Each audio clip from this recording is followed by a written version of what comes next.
Namaskar. As I am a theatre person, I hope I will reach to the last person.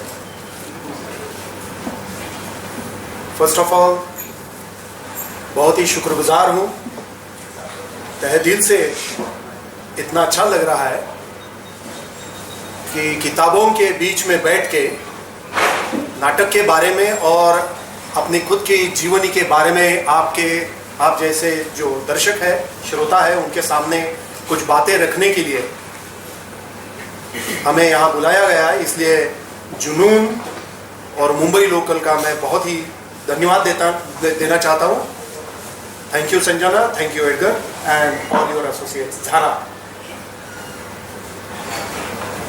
जो आज का विषय है मेरे लिए वो breaking boundaries, working outside comfort zone, इसके बारे में तो मैं बात करूंगा। चौखट तोड़ना और एक सुरक्षित क्षेत्र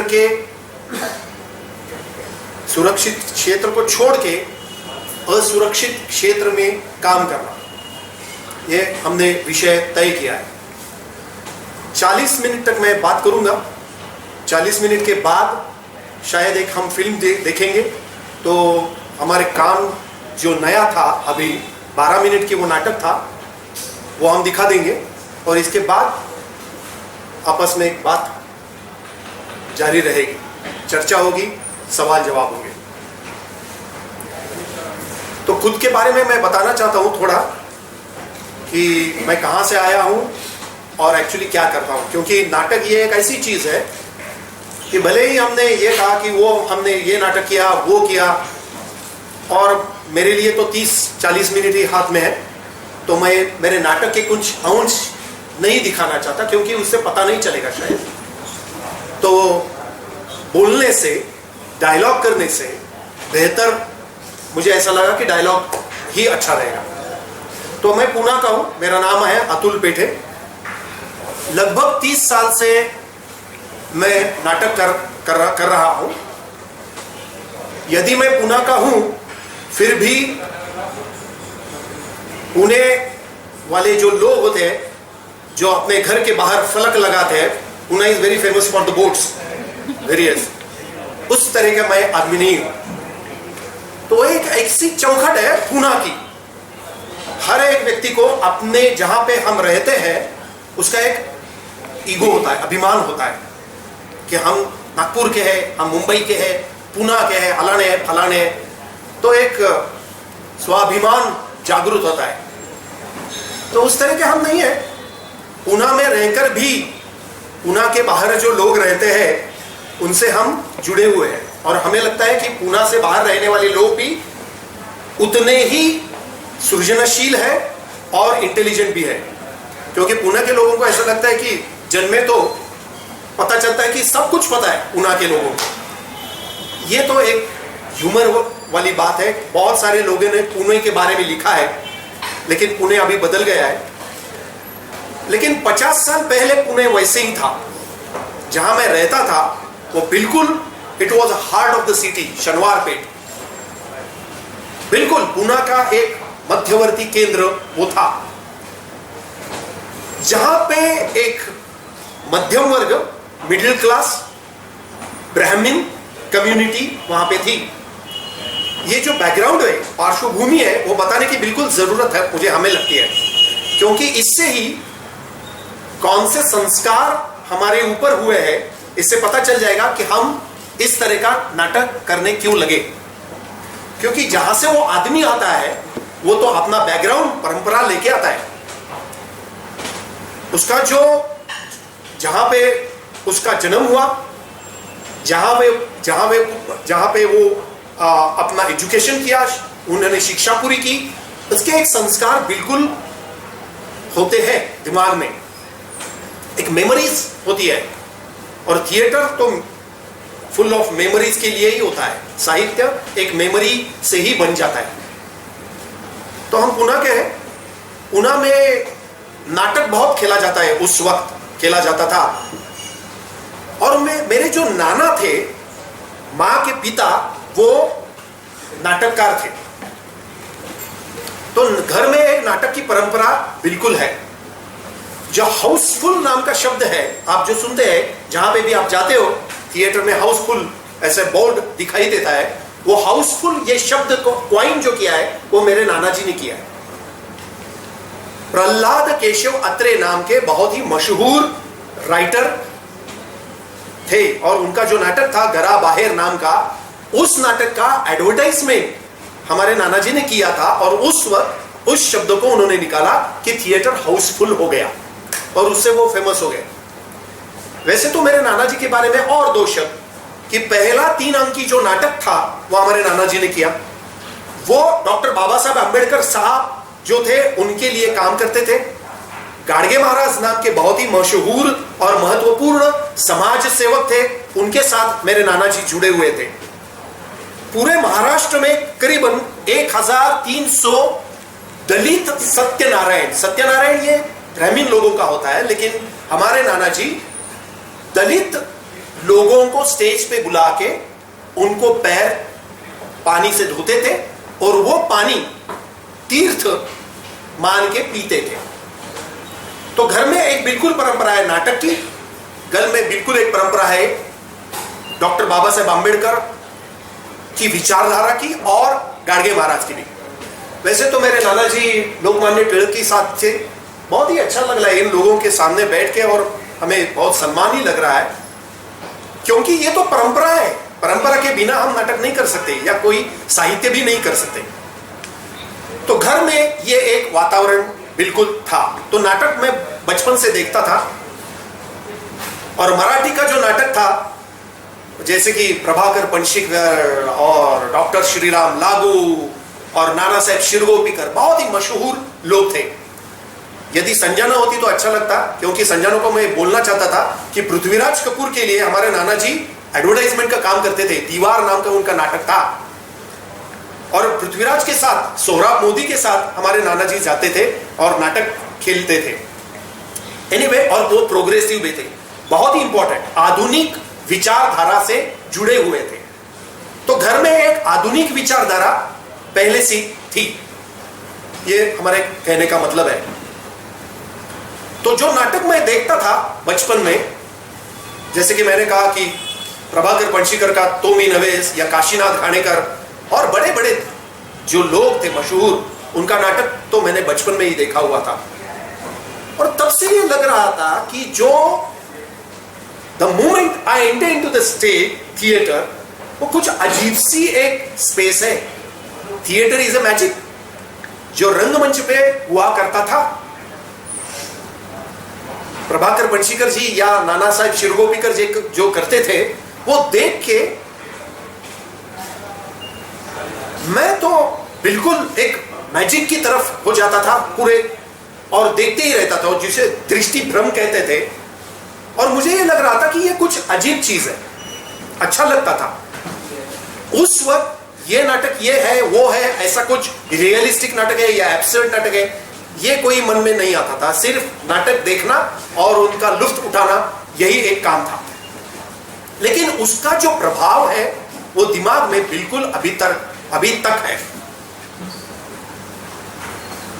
लेकिन जो शाला में मैं पढ़ता था, पाठशाला में, और हमारी जो फैमिली है बिल्कुल बड़ी थी, क्योंकि मुझे 4 बहनें और एक बड़ा भाई भी है और मैं I am the 6th person. तो हमारी जो फैमिली में मुझ तक एक ऐसा प्रॉब्लम हुआ था कि मेरे जो पिताजी थे उनसे मेरी कोई कम्युनिकेशन नहीं थी, क्योंकि वो तो बूढ़े हो गए। जैसे कि मैं तो 15 साल का हो गया, 10 साल का हो गया, मन में सवाल बहुत पैदा हुए थे। और जो मैं देख रहा था पूना में और उस जगह में जहां पे हम रहते थे, शनिवार पेट में, तो कुछ ऐसा लग रहा था कि जो बदलाव हो रहे हैं खुद में भी और बाहर में भी, उसको लेके मन में बहुत ही सवाल पैदा होते थे। और वो सवालों का जवाब मेरे ना पिताजी देते थे ना कि कोई दूसरा आदमी देता था।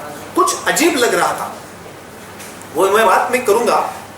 तो कम्युनिकेशन नहीं था पिताजी और मुझ में, और कुछ ऐसा लग रहा था कि मुझे कुछ अलग लग रहा है।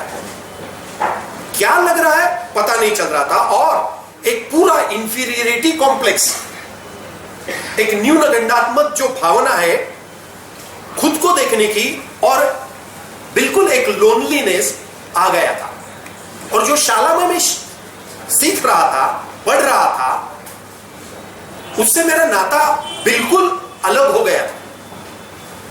तीसरी चीज ये है कि जो आजू बाजू के लोग थे, फैमिलीज थे, वो बिल्कुल मैंने जो पहले कहा कि एक मिडिल क्लास, और एक शब्द मैं और भी उससे जोड़ूंगा, मीडियोकर फैमिलीज थी। एक विचार करने का एक तरीका था मिडिल क्लास, अच्छा था, नॉन करप्ट भी थे, ऐसा नहीं था कि कोई करप्शन करने वाला है, लेकिन खुद की एक सुरक्षित व्यवस्था में जीने वाले लोग ज्यादा थे। विचार करने का एक ही तरीका था, वो एक तरीका यानी कि पढ़ाई करो, नौकरी करो, शादी करो और अपना घर बसाओ। और ये गलत भी नहीं है, ये मैं आज कहता हूं, लेकिन उस वक्त लगता था ये नहीं, दिस इज नॉट माई वे। लेकिन ये आज मैं आपके सामने बोल सकता हूं, उस वक्त पता नहीं चल रहा था, तो बिल्कुल अकेला हो गया था। जो मैं नाटक देख रहा था उससे मेरा नाता मैं जोड़ रहा था कि यार शायद बोलने का तरीका ये हो सकता है, क्योंकि मैं उस वक्त, जैसे कि मैंने कहा, एक इंट्रोवर्ट, अंतर्मुख व्यक्ति था। किसी से बात करने का मुझे अच्छा नहीं लगता था, ना मैं बात कर सकता था। मन में तो बिल्कुल आत्महत्या के विचार भी आ रहे थे। मैंने कभी कोशिश नहीं की, लेकिन फिर भी घर से भाग जाऊं, दुनिया से कहीं निकल जाऊं, ऐसे लग रहा था। और पढ़ाई में तो मुझे बिल्कुल रुचि नहीं आती थी। वो मैथ्स या ज्योमेट्री सीखना मेरे लिए तो बहुत ही मुश्किल था। उसी समय मैं अकेले में पोएम्स करने लगा, कविता रचने लगा, खुद से बातें करना ज्यादा लगा। और उस वक्त हम ट्रेकिंग भी बहुत ज्यादा करते थे, आजू बाजू के लोगों के साथ यहां से वहां जाके ट्रेकिंग करना, माउंटेनियरिंग करना, यह हमारा बहुत ही अच्छा एक समय गुजारने का एक तरीका था। एक 15 साल हो गए, और जो हम पूना में केंद्र बिंदु में रहते थे, शनिवार पेट में, वहां से हमारे पिताजी निकले और दूसरी जगह घर बना लिया, कोथरूड में। It was outskirts of Pune, थोड़ा दूर। ये दूर होने से एक चीज हो गई कि नए लोग जिंदगी में आए और मेरी स्कूल बदल गई। उस स्कूल में पहली बार लड़कियां आ चुकी। तो जब मैं 9वीं में था और 10वीं में था, तो हमारे क्लासरूम में पहली बार हमने लड़कियां देखी। पहले जो क्लास में 1st standard to 8th standard जहां पे मैं सीखता था, वो सिर्फ बच्चों की थी। और लड़कियां जब आ गई तो ऐसे लगने लगा कि कुछ नया हो रहा है। क्या हो रहा था पता नहीं चल रहा था। मैं वो बाद में बोलूंगा, क्योंकि एक जो अपनी युवा अवस्था होती है, उसमें एक ऐसे बदलाव होते हैं और पता नहीं चलता कि केमिस्ट्री क्या बदल रही है। जिस स्कूल में मैं पढ़ता था, अभिनव विद्यालय, बहुत ही अच्छा था, वहां के लोग अच्छे थे, और जो वहां के शिक्षक थे उनको नाटक में बहुत रुचि थी। तो नाटक में उस वक्त तो उस समय जो गैदरिंग होता था, वहां आजकल जैसे एक कॉन्ट्रैक्ट बेसिस का नाटक नहीं होता था। तो बच्चों को लेके जो शिक्षक थे, टीचर थे, वो नाटक करते थे, डांस करने की कोशिश करते थे, बहुत ही अच्छा था। तो यकायक एक दिन ऐसा हो गया कि पूना में, और मुझे ऐसा लगता है जगह जगह पे इंटर स्कूल कंपटीशन होती है, और स्कूल का इंटर स्कूल कंपटीशन होने वाली था। तो नाटक जो होने वाला था, उसमें से जो काम करने वाला एक कलाकार था, हमारा दोस्त ही था, वो यकायक बीमार पड़ गया।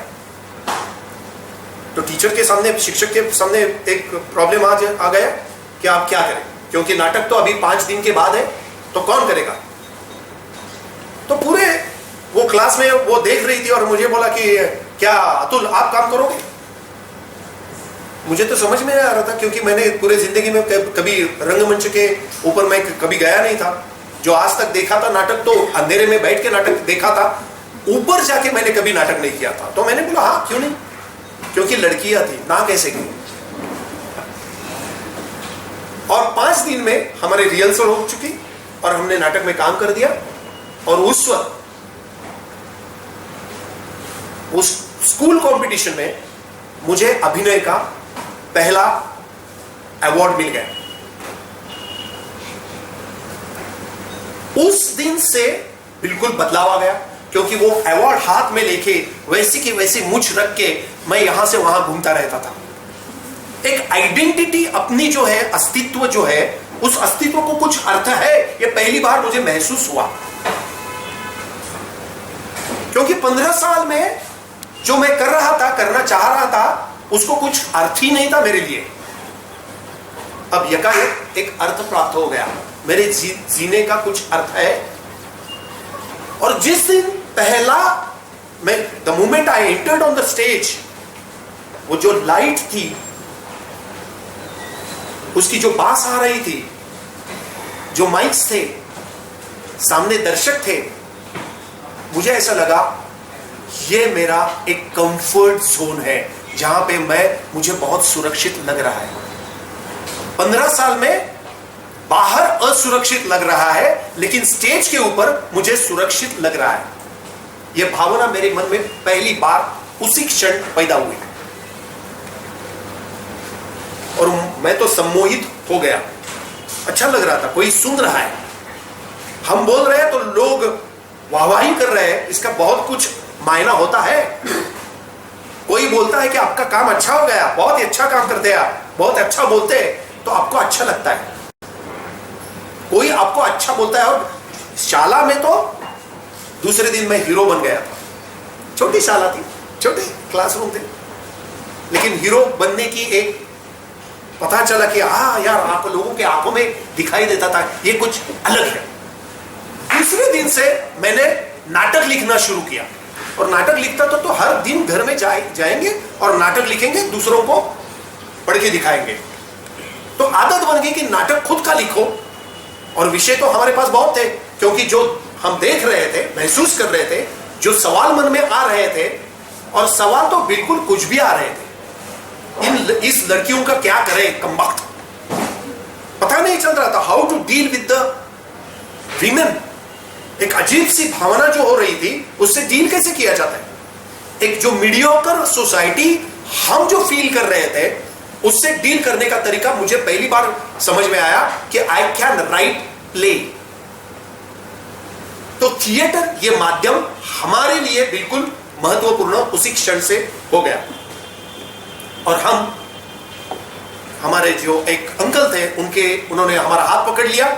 10वीं कक्षा हम कैसे पास हुए मुझे मालूम नहीं। जो एग्जामिनर और जो पेपर चेक करने वाले हैं, वो शायद उस दिन उनकी बीवी ने उनको अच्छा बोला होगा, इसलिए हम पास हुए। That must be coincidence, otherwise it's impossible। मुझे तो लग रहा था मैं तो फेल हो जाऊंगा और घर से बाहर निकल जाऊंगा। घर में भी अच्छा लग रहा था मेरे पिताजी को और माँ को कि यार ये कुछ अलग है, क्योंकि उस वक्त मेरे जहन में मैं आर्टिस्ट हूं ऐसे लग रहा था कि कुछ आर्टिस्ट अलग होता है ना, वो ऐसा विचार करता है, पेन ऐसे रखता है, वो विचार करता है। उस तरह के मैंने फोटो भी निकाले थे उस वक्त, अच्छा लगता था। और एक डेस्क था, पूरी एक माहौल बनाया था हमने। तो उन्होंने मुझे एक संस्था में वो लेके गए, मेरे चाचा। वो संस्था बहुत अच्छी थी, शिशु रंजन नाम की, जहां पे चिल्ड्रंस थिएटर किया जाता था। वहां पे वर्कशॉप शुरू हुआ था और उसमें मैं शामिल हो गया। और उस दिन से नाटक को देखने का दृष्टिकोण मेरा बदल गया कि यार इस तरह का नाटक, और ये मैजिकल प्लेस है, मेक बिलीव प्लेस है, यहां कुछ नहीं लगता। और शिशु रंजन का जो बड़ा भाई था, बड़ी संस्था थी, जो जुड़ी हुई संस्था थी, वो थिएटर अकादमी थी। और आप जानते होंगे कि थिएटर अकादमी कितनी महत्वपूर्ण संस्था है मराठी नाट्य सृष्टि के लिए और भारतीय नाट्य सृष्टि के लिए, जिनका घासीराम कोतवाल, महानिर्वाण और बेगम बर्वे जैसे नाटक एट द एज ऑफ 18 मैं देख रहा था और पूरे दृष्टिकोण में बदलाव आ गया। जो 4-5 साल में लिख रहा था उससे बिल्कुल अलग था। घासीराम कोतवाल देख के तो टोटली हिप्नोटाइज्ड। जब महानिर्वाण मैंने देखा तो महानिर्वाण का जो सेंसिबिलिटी है बिल्कुल अलग तरह की, जो प्रायोगिक रंगमंच, प्रयोगशील रंगमंच या एक्सपेरिमेंटल थिएटर का जो स्ट्रेंथ है, ताकत है, वो पूरी महानिर्वाण में है या बेगम बर्वे में। और जो मिडिल क्लास की मैं बात कर रहा था, मीडियोक्रिटी की बात कर रहा था, वो सभी मुझे देखने मिली घासीराम कोतवाल में, महानिर्वाण में और बेगम बर्वे में। यस, इसके बारे में मुझे कुछ लग रहा था, सवाल पैदा हुआ करते थे कि यार ये ब्राह्मण, इसका अर्थ क्या है, ब्राह्मणवाद का अर्थ क्या है। तो वो घासीराम कोतवाल देख के मुझे पता चला कि 1818 जो पूरा डिबॉश कल्चर है, डिक्लाइंड कल्चर है, आफ्टर दूसरा बाजीराव जो था, उस वक्त पूना का जो हाल हुआ था, लोगों के साथ जो बर्ताव दूसरा बाजीराव और उस काल के ब्राह्मण करते थे, उसके बारे में मैंने पढ़ना शुरू किया था। और मुझे ये लगा कि ये चौखट पहली जो है वो मुझे तोड़नी चाहिए। बहुत ही इंपॉर्टेंट है, क्योंकि मराठी नाटक या किसी भी तरह का जो नाटक होता है वो अपनी परिप्रेक्ष्य में लोग करते हैं, लोगों को अच्छा क्या लगता है। देखिए, उस वक्त के जो मैंने नाटक पहले देखे थे वो अच्छे, बिल्कुल बुरे नहीं थे, अच्छे थे, उनकी अभिनय शैली बिल्कुल अच्छी थी, लेकिन उसमें जो विषय थे, सब्जेक्ट्स थे, कंटेंट थे, वो मुझे लग रहा था बाल कोलटकर या वसंत कानेटकर के जो नाटक थे उससे बिल्कुल अलग विजय तेंदुलकर कुछ लिख रहे हैं, सतीश आयकर जी लिख रहे हैं, या तो महेश एलकुंचवार जी लिख रहे हैं। परंपरा यदि आपको न मालूम होती तो आप परंपरा को तोड़ भी नहीं सकते। ग्रामर बिल्कुल पता होना चाहिए आपको, otherwise what you are going to break आपको पता ही नहीं चलेगा। उस वक्त मेरा मराठी पढ़ना बहुत अच्छा था, मैं बहुत पढ़ता था, जैसे कि कुसुमाग्रज हो या खानोलकर की कविता हो या अलग अलग जीए कुलकर्णी हो, तो वो तो मेरे मुंह पे था। तो मराठी भाषा अपनी खुद की जो भाषा है, अपनी खुद की जो लैंग्वेज है, उसके ऊपर, क्योंकि वो अभिव्यक्ति है और मराठी नाटक तो शब्द बहुल है, जो मुझे कहना है वो शब्दों के जरिए मैं आपके तरफ पहुंचूंगा। ये मुझे घासीराम कोतवाल की जो मराठी है, नो डाउट प्रहलाद केशव आत्रे की भी जो मराठी है, उसके संस्कार भी हमारे ऊपर है, और वसंत कानेटकर की, लेकिन मैं बात कर रहा हूं कंटेंट की। Content was something different. और मैं विचार में पड़ गया कि ये घासीराम कोतवाल अलग क्यों है। What is the difference between Ghasiram Kotwal and other place, what मैंने जो देखे हुए पहले, उसमें फर्क क्या है, महानिर्वाण का फर्क क्या है, और बेगम बर्वे का भी है, क्योंकि मैंने संगीत नाटक बहुत देखे हुए थे, लेकिन वो संगीत नाटक और घासीराम कोतवाल का संगीत, वो संगीत नाटक जहां पे एक गायक बस 15 मिनट कशिया त्यजु पदालाना था और दूसरा जो एक्टर है वो अपनी मुंडी हिलाता था, और उससे शायद वो ताल्लुक भी नहीं है।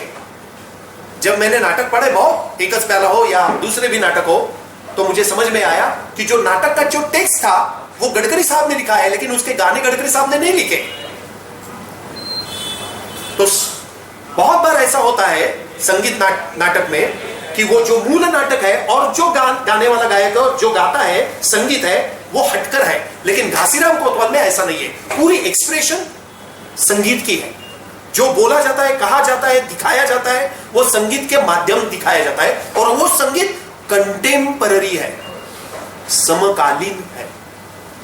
ये शब्द उस वक्त मुझे नहीं पता था कि ऐसा कुछ समकालीन होता है, लेकिन मुझे ऐसा लग रहा है कि उस वक्त जो एक सेंसिबिलिटी मैच होती है ना, जैसे कि हम रेडियो लगाते हैं तो फ्रीक्वेंसी मैच हो जाती है, तो फ्रीक्वेंसी मैच हो गई घासीराम कोतवाल से और महानिर्वाण या बेगम बर्वे से। एक सेंसिबिलिटी अलग है, बाद में पता चला कि यह नाटक बिल्कुल पैराडाइम शिफ्ट करने वाले नाटक है।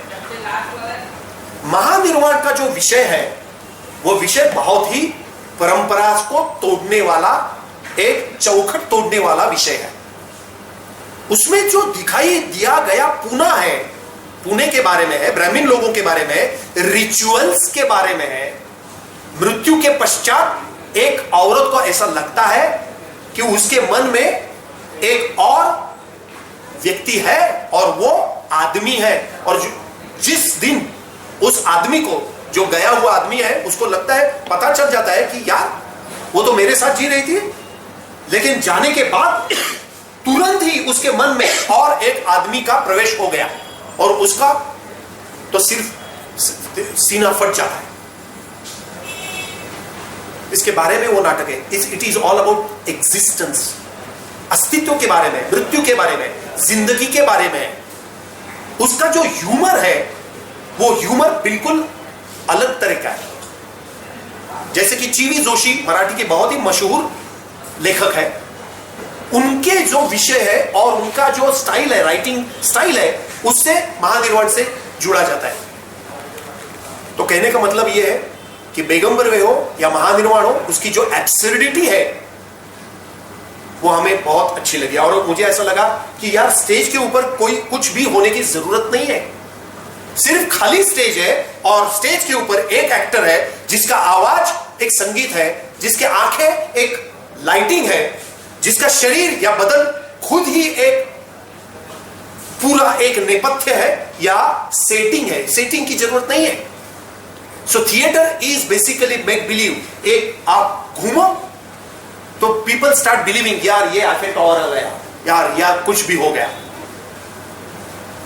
तो ये जो ताकत है वो ये 3 नाटकों से मुझे मिली। और कुछ दिन के बाद जो घासीराम को तो मैं देख रहा था, उस नाटक में काम करने का मुझे मौका मिला। तो बाजू में चंद्रकांत काले थे जो बहुत ही मशहूर और अच्छे गायक थे, रविंद्र साठे और मोहन आगाशे जैसे कलाकार। तो हमारा ट्रेनिंग वहां से शुरू होगा, ना कि मैं एनएसडी का भी गया, ना कि कहीं स्कूल में। जो हमारा जिंदगी का अनुभव है उससे हम नाटक करते थे। तो सीखने का तरीका यही था कि नाटक में काम करो, पढ़ो, सीखो, संगीत सुनो, देखो, फील। तो अपने जो पंचेंद्रिय है वो खोल दो। और थिएटर एकेडमी के साथ जो मैंने नाटक देखे और किए, मैं खुद भी लिखने लगा। और वहां हमें विजय तेंदुलकर साहब मिले, और तेंदुलकर जी के साथ मैं तो बच्चा था, से 20 साल का तो युवा था, लेकिन तेंदुलकर साहब के साथ हमारी बहुत ही गहरी एक दोस्ती हो गई।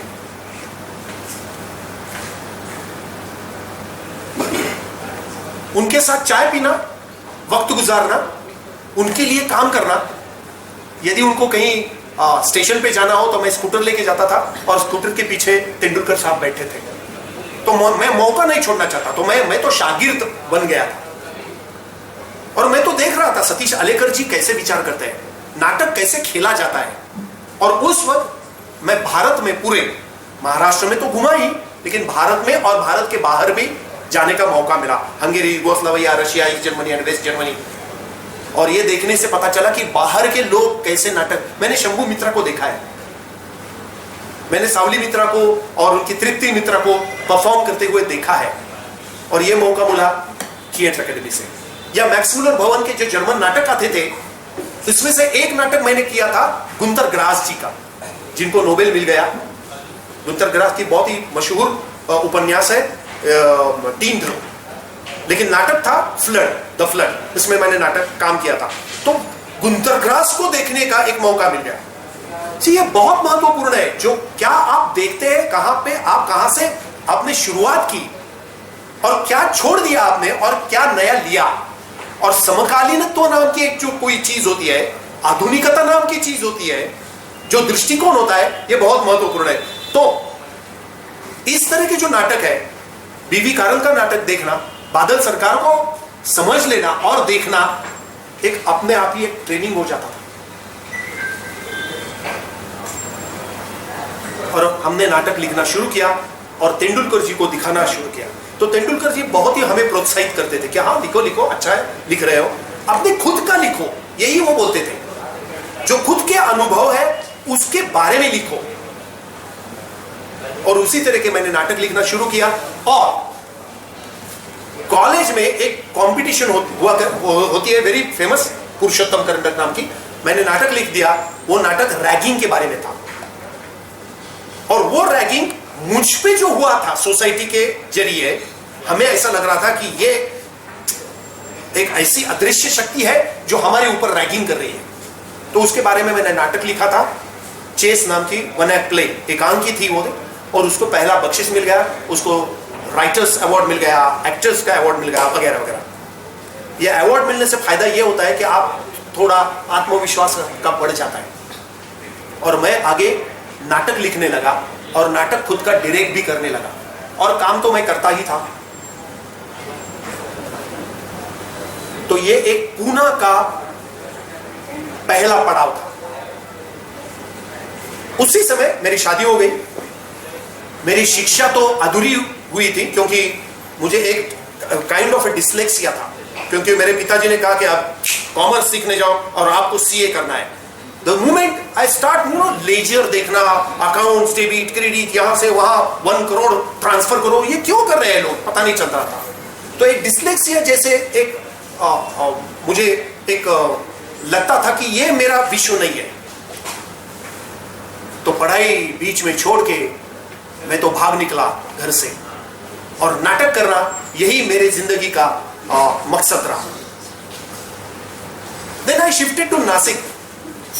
नासिक को मुझे नौकरी मिल गई, और नासिक में मैंने खुद का एक ग्रुप शुरू किया जिसका नाम था प्रयोग परिवार। इसके बीच पहले इसके पहले जो पूना में था, तो नसीरुद्दीन शाह की एक कार्यशाला हुई थी जो थिएटर एकेडमी ने ऑर्गेनाइज की थी, उसमें मैं शामिल था। और वो 8 दिन मेरे जिंदगी के बहुत ही महत्वपूर्ण दिन है, क्योंकि नसीर साहब के साथ 8 दिन गुजारना एज एन एक्टर, और वो वेटिंग फॉर गोडो करने वाले थे मराठी में, and he is trying workshop से कौन अच्छा है उसको लेके वो नाटक में उनको शामिल करने वाले थे, चूज करने वाले थे। लेकिन वो नाटक पूना में हुआ नहीं, और जब मैं नासिक गया तो मुझे ऐसा लगा कि वेटिंग फॉर गोदो करना चाहिए, क्योंकि मुझे वो नाटक बिल्कुल समझ में आ गया है। बहुत ही अच्छा नाटक था, मराठी ट्रांसलेशन माधुरी पुरंदरे जी ने किया था, और वो फ्रेंच टू डायरेक्ट मराठी में किया था। एनीवे, सो नासिक में मैं जहां पे नौकरी करता था, वो नौकरी यशवंतराव चव्हाण महाराष्ट्र ओपन यूनिवर्सिटी में था। ये बिल्कुल बहुत जरूरी है, क्योंकि वहां पे वीडियो शूटिंग करता था, सिलेबस बेस्ड प्रोग्राम्स थे, और खेती के बारे में मैं जो प्रोग्राम्स करता था, वीडियो प्रोग्राम्स। सो एक बार खेती के ऊपर काम करने के लिए, जैसे कि मैं महाराष्ट्र के बहुत ही छोटे छोटे इलाके और छोटे छोटे गांव और कस्बे में जाता था और खेती बाड़ी में काम करने वालों के साथ बातचीत करता था, तो मुझे ऐसा लगा यार खेती करना और नाटक करना बिल्कुल एक ही चीज है, बिल्कुल अलग नहीं है। उस वक्त हमारे दोस्त थे, ऐसे वैसे तो बहुत दोस्त थे कि जो खेती के बारे में इतने जानकार और ज्ञानी आदमी थे।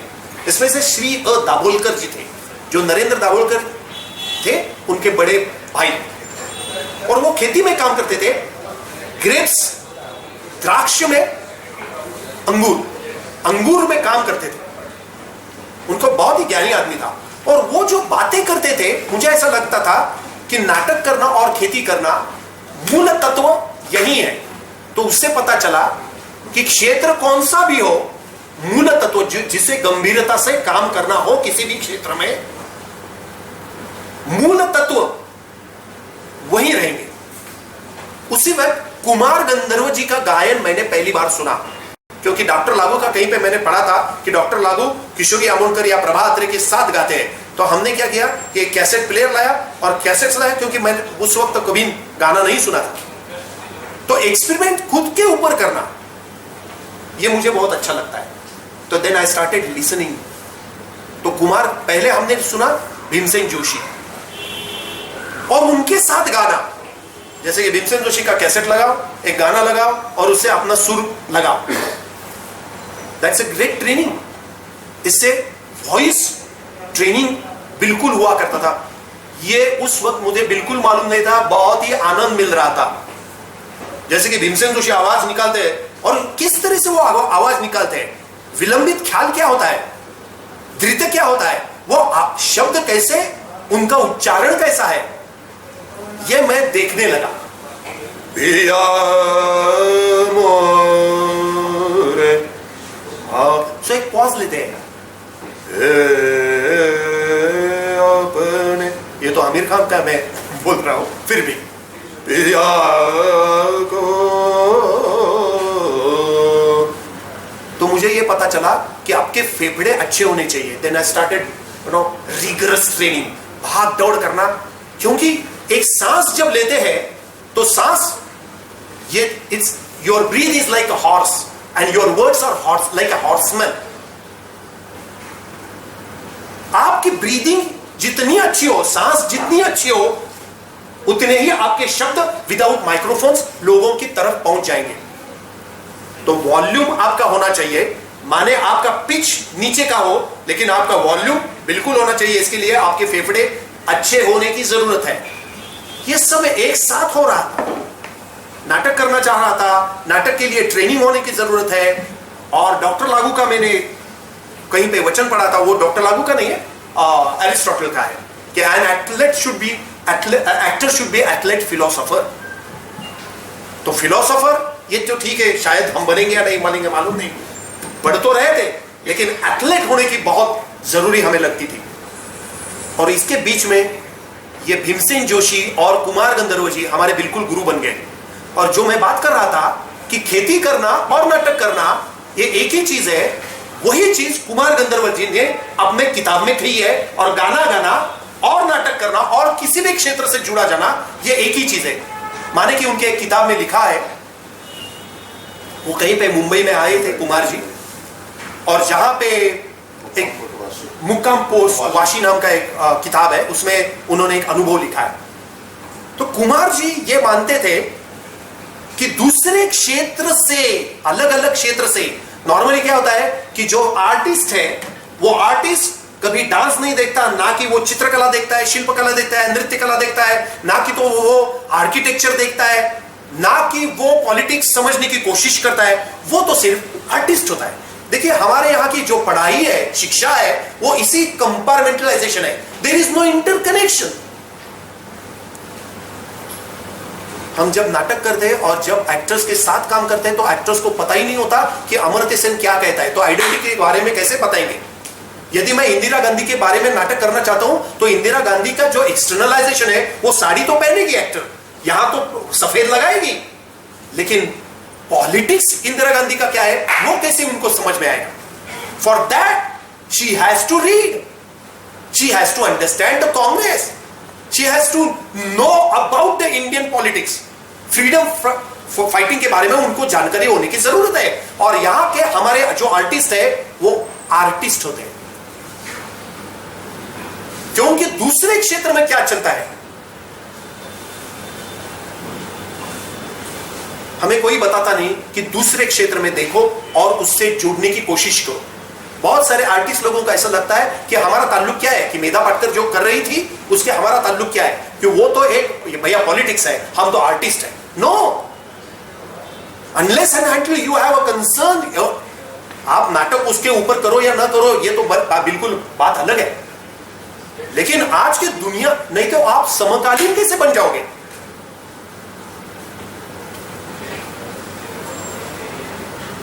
एक स्किल नहीं है ना, नाटक में काम करना एक स्किल है, लेकिन वो स्किल है जैसे कि फिजिकल भी है, वो मेंटल स्किल भी है, इंटेलेक्चुअल स्किल भी है। और एंटी इंटेलेक्चुअलाइजेशन ये महाराष्ट्र में और पूरे विश्व में अब ज्यादा हो रहा है। 20 साल या 30 साल में जो विचार करने वाले लोग हैं उनको देशद्रोही अब कहा जाता है, ये अब होने लगा है। आप पुरोगामी हो, प्रोग्रेसिव हो, इसका अर्थ यह है कि आप देशद्रोही हो। एंटी इंटेलेक्चुअलिज्म, तो इंटेलेक्चुअल बन जाने की कोशिश करना ये बहुत जरूरी है। तो कुमार गंधर्व साहब जो कहते थे, वहां पे मुंबई में कहीं पे शिपिंग कॉर्पोरेशन के यहां वो आए थे, वो देख रहे थे एक शिप का कंस्ट्रक्शन चालू था उस वक्त। मराठी में उसको बोट कहते हैं, आई डोंट नो हिंदी में क्या बोलते हैं, जहाज। जहाज की जो लकड़ी थी वो बहुत ही कुतूहल से देख रहे थे कुमार जी। तो कोई आदमी आया, वो बोले अरे यार आप तो सिंगर है, गायक है, ये यहाँ क्या कर रहे हैं? तो कुमार जी ने उनकी तरफ देखा और बताया ये अभी मैं मराठी में बात करूंगा क्योंकि वो जो शब्द है वो उससे एक दूसरे से जुड़ा हुआ है। देखो भैया, बोट बांधणं आणि बंदिश बांधणं एकच असतं। जहाज का कंस्ट्रक्शन करना और बंदिश का कंस्ट्रक्शन करना ये एक ही चीज है, तत्व वही है।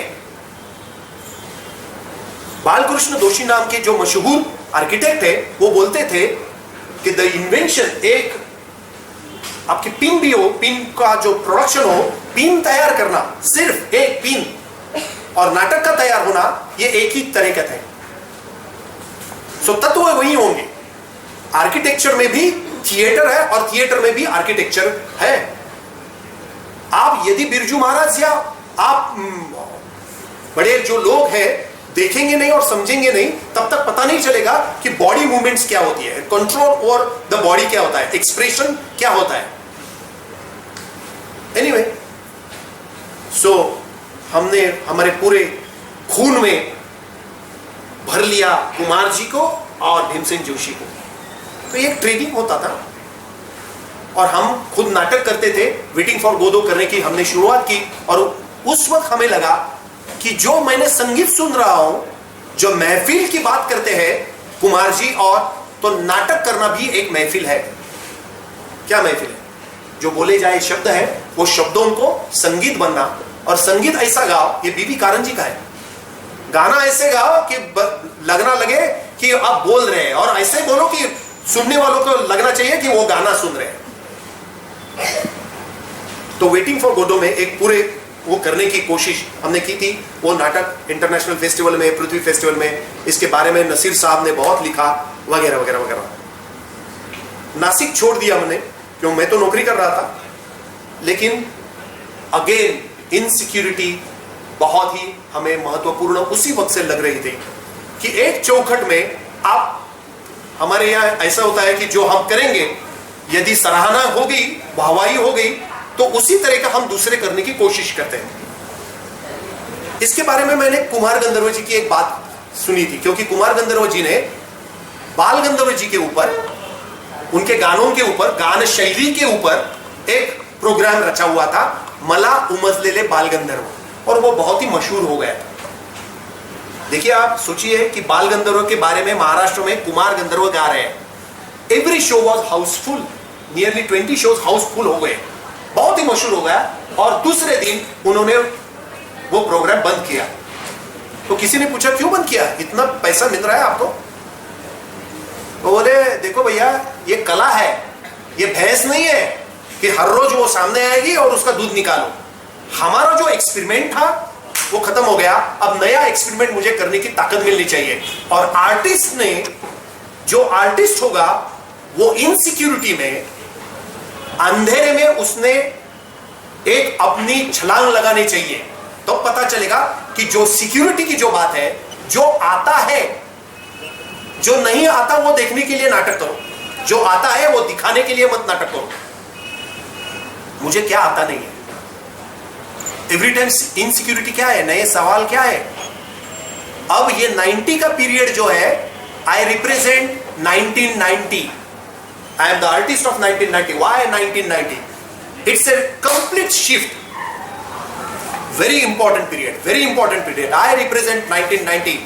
पहले जो मैं बात कर रहा था वो पुराने नाटक की थी, लेकिन अब एक नई शुरुआत पूरी दुनिया में हो गई कि 1990, ये क्या ये जो दशक है बहुत इंपॉर्टेंट है। पूरे दुनिया भर में जो बदलाव आ चुके, इंटरनेट आ गया, मोबाइल्स की शुरुआत हो गई, चैनल्स आ गए, वर्चुअल रियलिटी आ गई, और टाइम और स्पेस के बारे में बिल्कुल नई पहचान सब लोगों के सामने आ गई। अंबानी का उदय हो चुका था, टेररिज्म आ चुका था, इंदिरा गांधी और राजीव गांधी का असैसिनेशन हो गया था, और दक्षिणपंथी दल ऊपर आ गए। एक बिल्कुल अलग विचारधारा भारत में पैदा हो रही थी उस वक्त। और लाल कृष्ण आडवाणी की तो यात्रा निकल रही थी, अयोध्या की रथ यात्रा। 2002 में ढांचा गिर गया वगैरह वगैरह। और आपको तो पता है गुजरात की राइट्स भी हो गई। ये बहुत महत्वपूर्ण बदलाव है।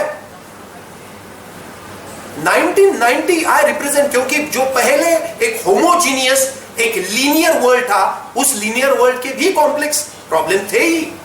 ऐसा नहीं होता कि एक होमोजीनियस वर्ल्ड है इसका अर्थ ये नहीं है कि वो कॉम्प्लेक्सिटी नहीं है, लेकिन हमारी जो complexity, what we are sharing the complexity after 1990, it's a complete different kind of complexity. उस वक्त अंबानी की एक कैप्शन थी, कर लो दुनिया मुट्ठी में। तो पूरी दुनिया मुट्ठी में है भैया। You can contact anybody at any time and from any place. You are connected. Oh my God, but you are not. People start realizing that we are not connected. We are day by day we are getting disconnected, disoriented, disjointed. Why? 2000 तक हमारे जो समकालीन लेखक थे जो अच्छा काम कर रहे थे, लेकिन चेतन दातार हो या चंद्रकांत कुलकर्णी हो या बहुत सारे हमारे भी दोस्त ऐसे थे, और मकरंद साठे जी हो, उनके नाटक में ये करने की और देखने की एक कोशिश बिल्कुल थी कि जो बदलने वाला जग है, बदलने वाली जो दुनिया है, वो नाटक के जरिए देखने की कोशिश बिल्कुल हो रही थी। ये नाटक पहले जैसा नहीं था, वो घासीराम कोतवाल जैसे नहीं था, वो अलग अलग था, एक फ्रैगमेंटेड वर्ल्ड था।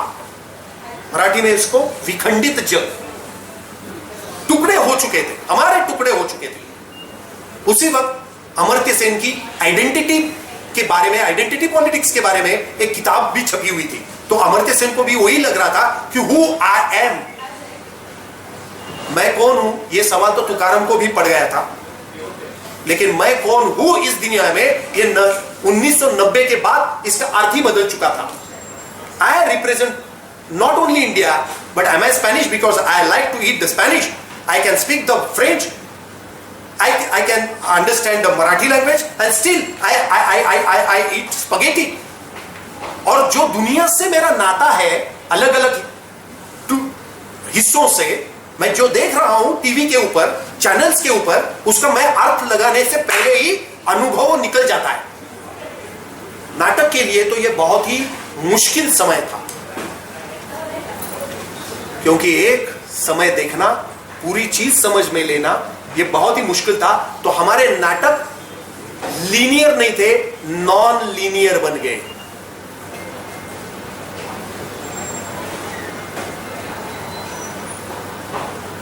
जो बदलने वाली दुनिया थी, जैसे कि मैं नाम लूं तो आपको पता चलेगा, जयंत पवार जी का नाटक अधांतर नाम का नाटक है, बहुत ही अच्छा नाटक, जो मुंबई के जो मील्स है, उनका क्या हो गया इस जागतिकीकरण या ग्लोबलाइजेशन, फ्री इकोनॉमी में और प्राइवेटाइजेशन में,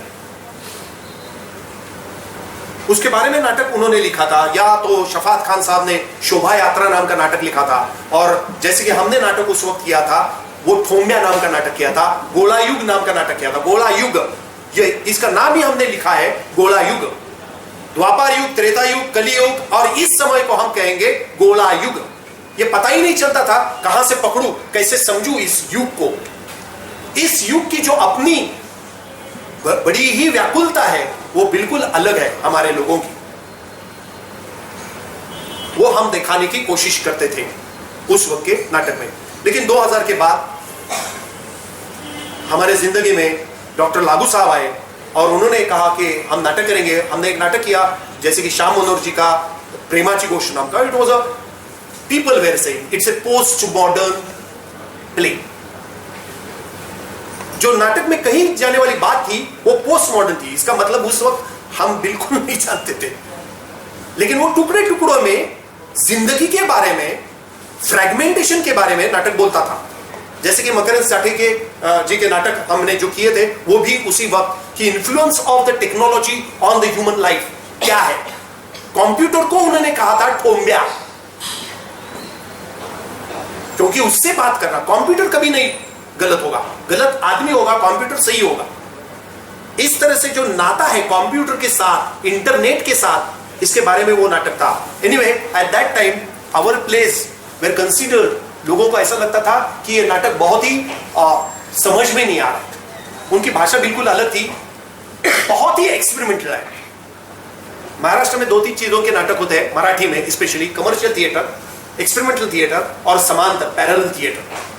कमर्शियल जो थिएटर है वह व्यावसायिक है, कमर्शियल है, पैसा मिलता है उसके ऊपर, लोगों को जो समझ में बात आती है उसके बारे में नाटक लिखा जाता है। लेकिन जो प्रायोगिक नाटक है, प्रगतिशील नाटक है या एक्सपेरिमेंटल नाटक है, वो खुद को क्या लगता है ये देखने की और नई रंग भाषा ढूंढने की कोशिश उस नाटक में होती है। और हमारा नाटक उसी तरह का करने की हम कोशिश कर रहे थे।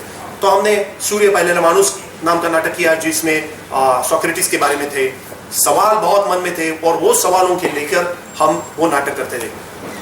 मेरे जिंदगी का एक नया ऐसा एक मोड़ आया कि मुझे हमें लगने लगा कि लोगों से जोड़ने की बहुत जरूरत है, क्योंकि ऑडियंस बहुत कम हो रहा है।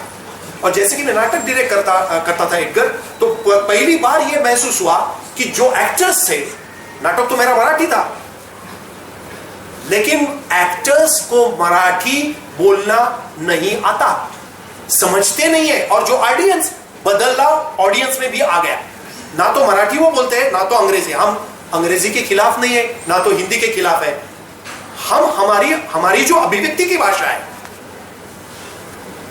वो मराठी है।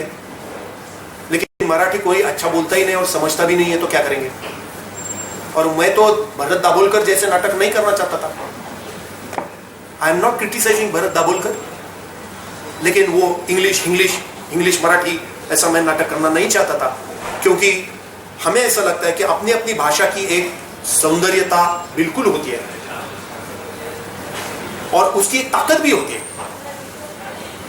यदि मैं उसको दूसरा रूप दे दूं तो पूरे विचार के साथ देना पड़ेगा। मुझे भाषा आती नहीं है इसलिए है वो भाषा बिल्कुल बेकार और खराब है, ये नहीं, ये चीज अलग है। मुझे भाषा आती है और मैंने विचार करके उस भाषा को नई भाषा बनने की और वो तोड़ने की मैं कोशिश कर रहा हूं, ये चीज अलग है। लेकिन लोगों को जोड़ने के लिए then I started connecting with Medha Patkar and Ulka Mahajan. जो लोग यहां पे काम करते थे, जो मेरे समकालीन है, उनसे मैं उनके यहां गया, नर्मदा वैली में गया, वो क्या कर रही है, उनके प्रॉब्लम्स क्या है, इस समझने की मैंने कोशिश की। उस वक्त मैं मुंबई में था, श्याम बेनेगल जी के साथ मैं काम कर रहा था। I was assistant director for his one project and I work with Arun Khokar. It's not only 2 names, because they have influenced me, they have given, world view उन्होंने दे दिया। और उनकी जो प्रॉब्लम्स है वो मुझे बिल्कुल समझ में आ रही थी कि 2002 या 2003 में नई चीज है। और I started working with Maharashtra AIDS control society. जो मैं पहले काम करता था वो मुक्त विद्यापीठ में था, जो शिक्षा के पढ़ाई के बारे में था। तो मुझे पता चला कि महाराष्ट्र में शिक्षा की ये अवस्था है। और एड्स में जब मैं काम करने लगा तो यहां की लैंगिकता के बारे में हमें पूरी जानकारी मिल गई कि मुंबई में जो I was working with the red light area and the other people and we started theatre for eunuchs and theatre for prostitutes. Because जहां पे भी मैं जाता था अपना खुद का थिएटर लेके जाता था कि थिएटर के जरिए क्या नई रंग भाषा और समस्या क्या हल मिलेगा और नया नाटक करने का मौका मिलेगा। ये मैं इसका I was in search of that.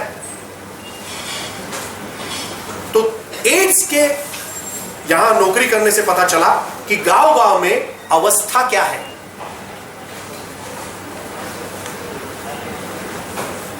जब मैंने वो नौकरी छोड़ दी, क्योंकि नाटक करने के साथ साथ वो नौकरी करना बहुत मुश्किल हो चुका था। लेकिन उसी वक्त यूनिसेफ ने मुझे पूछा कि आप नंदुरबार में जा सकते हो, क्योंकि आपके पास ऐसे सिखाने की कुछ तरीके हैं, नाटक आप आज अच्छे सिखाते हो। तो वहां के जो प्रॉब्लम्स है, माल न्यूट्रिशन के प्रॉब्लम है, तो I was in Nandurbar for 1.5 years and doing a theater again there, and it was a completely new experiment. ये थोड़ा मैं खुद के बारे में बोल रहा हूं, इसके अच्छा नहीं लग रहा, लेकिन ये बहुत महत्वपूर्ण चीज है, क्योंकि अपनी दिशा कैसी अधिक अधिक खुल जाती है, आपका दृष्टिकोण कैसे विशाल हो जाता है, पता चल जाता है कि अपने समाज के सवाल क्या है। तो नंदुरबार के जो आदिवासी लोग हैं वहां पे पावरा और बिलोरी भाषा बोलते थे, वहां हमने आरोग्य संवाद नाम का एक कार्यक्रम शुरू किया और उससे हम जुड़े महाराष्ट्र के अलग अलग क्षेत्र में जो काम करने वाले डॉक्टर्स हैं, जैसे कि अभय बंगो, रानी बंगो या तो शशिकांत अहंकरी हो, बहुत सारे लोग जो प्रोग्रेसिव विचारधारा के, मैं जरूर कहूंगा वामपंथी भी, लेफ्टिस्ट ओरिएंटेड, उनका तरीका क्या होता है, समाज उनके लिए, समाज का आरोग्य स्वास्थ्य इनके लिए और स्वास्थ्य की कल्पना क्या है। तो वहां पे हमने ट्रेनिंग जो वर्कशॉप्स ले लिए, उसमें से नाटक निकल गए, बहुत अच्छे नाटक, छोटे छोटे नाटक, अपने अनुभव के बारे में नाटक, नए गाने, ऐसे हमने शुरू किया। इसका प्रभाव, मैं जो नाटक कर रहा था पहले, जो एब्सर्ड थिएटर था, वो बदल गया और मेरा नाटक बिल्कुल समाज के बारे में, समाज के प्रॉब्लम्स के बारे में। And then I started going to the different villages. तो मैं दूसरी चीज बात बताना चाहता हूं कि पहले जो चौखट तोड़ना, ये तो एक फिलॉसफी की बात हो गई, लेकिन वर्किंग आउटसाइड कंफर्टेबल जोन्स, मेरी खुद की नाट्य संस्था नहीं है, जहां पे भी आपकी यदि एक संस्था हो या आपका कोई इंफ्रास्ट्रक्चर हो या आपको कोई ग्रुप हो, only point is sensibility match होनी चाहिए।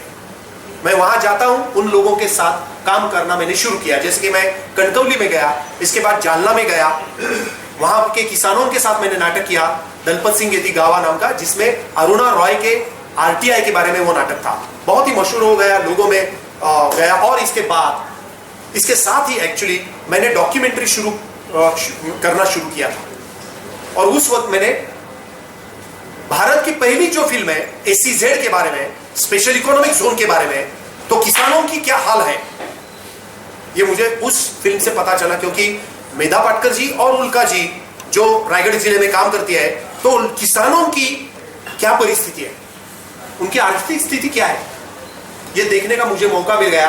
और मैंने फिल्म बनाई एसीजेड नाम की। वो देख के हमें बुलाया, पुणे महानगर पालिका कामगार यूनियन की जो नेता है मुक्ता मनोहर ने वो फिल्म देखी और कहा कि जो पुणे में गटर में काम करने वाले सफाई कर्मचारी है, उनके आप ऊपर फिल्म बनाएंगे क्या। और मैं बोला कि यस, व्हाई नॉट। मुझे ऐसा लगा 1 महीने में खत्म हो जाएगी। क्या है, फिल्म करना तो क्या है, कैमरा होता है, आप जाओ, शूट करो, उसको एडिट करो, आवाज दे दो। उसी वक्त तेंदुलकर साहब ने मुझे एक सजेशन दिया कि Atul, now you purchase, by your camera. जो डॉक्यूमेंट्री करेगा वही सिनेमेटोग्राफी करने की बहुत जरूरी है, क्योंकि आपका जो व्यू पॉइंट है, जो कैमरा के पीछे आदमी होगा, कैमरामैन होगा, वो आपको खुद ही आपको डॉक्यूमेंट्री लिखने की जरूरत है। और I started running the camera. I understand कि, और आजकल के कैमरे भी इतने, they are easy to handle. एक बटन दबाओ तो कैमरा अपने आप ऑटो मोड पे जाता है और वो फोकस भी कर लेता है, अपर्चर भी देख लेता है। बहुत महत्वपूर्ण चीज ये होती है कि दृष्टिकोण आपका क्या है, आप क्या लेना चाहते हो। आपकी यदि विचारधारा हो, राजकीय विचारधारा हो, तो आपको शूटिंग करने के लिए बहुत ही इजी जाएगा। शायद नया एक विधान, एक स्टेटमेंट उससे बन जाएगा कि आप क्या शूट कर रहे हो। और हमने कचरा कोंडी नाम की, मराठी में उसका नाम था कचरा कोंडी, हिंदी में कचरा व्यूअर, और अंग्रेजी में द गार्बेज ट्रैप नाम की हमने फिल्म की, जो करीबन आज तक 20 लाख लोगों ने देखी है। और वो फिल्म से मेरी जिंदगी में बिल्कुल बदलाव आ गया। हम सुबह, रात, दिन, कंप्लीटली मिडनाइट गटर में जो काम करते हैं, सफाई कर्मचारी होते हैं, वो समाज का एक बिल्कुल निचला तबका होता है, और जात व्यवस्था में वो महार या मांगी होते हैं। उस दिन मुझे पता चला जब मैं कैमरा लेके गटर में उतर गया था और अंदर से वो देख रहा था बाहर का जग, बाहर की दुनिया में देख रहा था कि क्या उसकी जो बदबू आती थी। 2 दिन I was used to vomit. It's extremely impossible.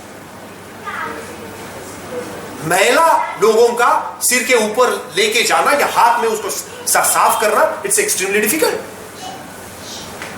लेकिन वो लोग जो थे वो बिल्कुल अलग थे और वो मिडिल क्लास नहीं थे, वो लोअर क्लास थे, लोअर क्लास बिल्कुल. और मुझे ये पहले पता चला कि फर्क क्या है.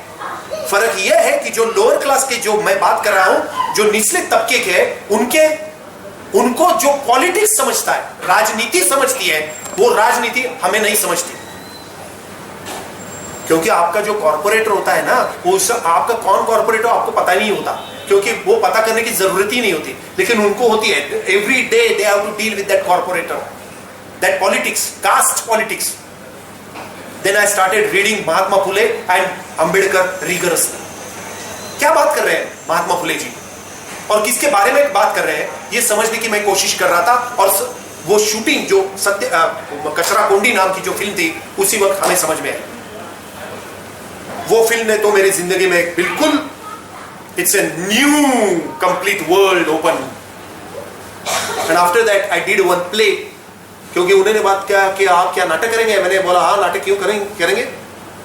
क्योंकि मुझे उस वक्त ऐसे लगने लगा था कि मैं किसी के साथ भी नाटक करता हूं, और शायद जो नॉन एक्टर्स है, हमें ऐसा लगता है कि ये लोग थिएटर में काम करेंगे और ये लोग थिएटर में नहीं काम करेंगे. ये जो डिवाइड है, डीमिस्टिफिकेशन होने की बहुत जरूरी हमें लगती है. Demystification of an art. You are the player, you are the instrument, you can write play, you can sing, you can act. Training लगेगी, लेकिन anybody can. It is not something mystical thing. It's not like a poet. वो अपनी दाढ़ी लगा के, वो जो कविता लिखने वाला जो कवि होता है, एक ऐसा एक इंप्रेशन होता है. You are the player. So voice to voiceless people, ये हमें बहुत जरूरी लगा. और उनका जो अनुभव थे लोगों के, सफाई कर्मचारी लोगों के, वो बिल्कुल अलग थे हमारे अनुभवों को. एक बाजू और दूसरी उनकी बाजू. समाज का ऐसा हिस्सा मैं देख रहा था और हमें लगा कि उनके साथ नाटक करने की बहुत जरूरी है. उनके पास दो चीजें बहुत ही महत्वपूर्ण है. एक तो उनको पॉलिटिक्स अच्छा समझता है, और नंबर दो, they can sing well.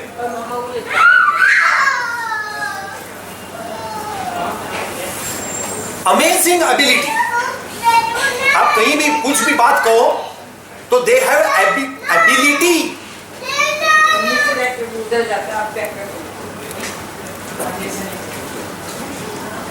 They have ability to transform that. Whatever you say, they can immediately उसको गाना वो बनाने की उनको ताकत है. वो गाने तुरंत लिखते थे, कुछ भी बात कहो. गाना अच्छी तरह से गाते थे और बजाते भी थे. तो उनके साथ मैंने नाटक किया सत्यशोधक नाम का. वो भी बहुत, एक साल में उस नाटक का मंचन जगह जगह पे हुआ. करीबन हमने 110 शो पूरे महाराष्ट्र में और भारत में किए.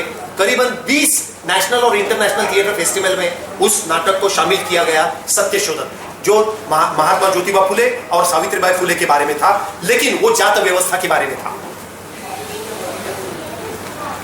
उस नाटक के ऊपर बहुत चर्चा महाराष्ट्र में हुई.